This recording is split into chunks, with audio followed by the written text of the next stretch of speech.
ঈদুল ফিতর আমরা শেষ করলাম, ঈদুল আজহা সমাগত।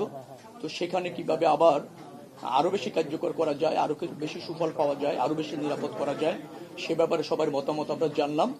আমরা অনেকগুলি পরামর্শ গ্রহণ করেছি, সেগুলি আগামীতে আবার কার্যকর হবে।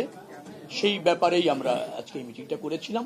বেশ কিছু সিদ্ধান্ত আমরা ইতিমধ্যে নিয়েছি, যেমন হাইওয়ে পুলিশ আরো বেশি তৎপর থাকবে, যাতে হাইওয়েতে কোনো অবস্থাতে কোনো অস্থায়ী বাজার বসতে না পারে।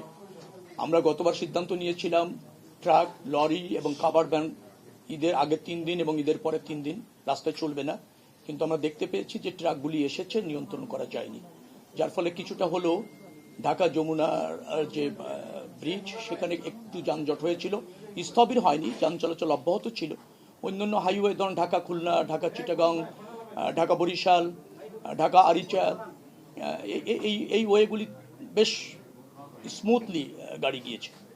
বাট একটু চাপ সৃষ্টি হয়েছিল শফিপুর, তারপর হচ্ছে আপনার গাজীপুর, চন্দ্রা, এই অঞ্চলটাতে। সেখানে আরও বেশি কীভাবে স্মুথলি ফাংশন করানো যায় সে ব্যাপারে কিছু পদক্ষেপ পুলিশ, বিআরটিএ, বাস মালিক সমিতি, বাসের আপনার যেটাকে বলা হয় পরিবহনের শ্রমিক সমিতি যারা আছে, তারা আরও বেশি সহযোগিতা করবে এবং আরও বেশি কিছু পদক্ষেপ আমরা নিতে চলেছি। সে ব্যাপারে আমরা একমত হয়েছি। আশা করি সেগুলি দ্রুততম সময়ের মধ্যে কার্যকর হবে। আগামীতে অল্প সময়ের মধ্যে যত্রতত্র হাইওয়ের পাশে টিকিট কাউন্টার এটা থাকবে না, এটা বাস স্ট্যান্ডে নিয়ে আসতে হবে, অথবা গন্তব্য যেখানে বাস গিয়ে থামবে সেখানেই থাকবে, যত্রতত্র হাইওয়েতে থাকবে না। সেটা একটা নীতিগত সিদ্ধান্ত ইতিমধ্যে আমরা নিয়েছি। আমরা ফেরিতে গাড়ি ওঠার সময় অবশ্যই শতভাগ যাত্রী নামিয়ে নিশ্চিত করে ফেরিতে উঠতে হবে।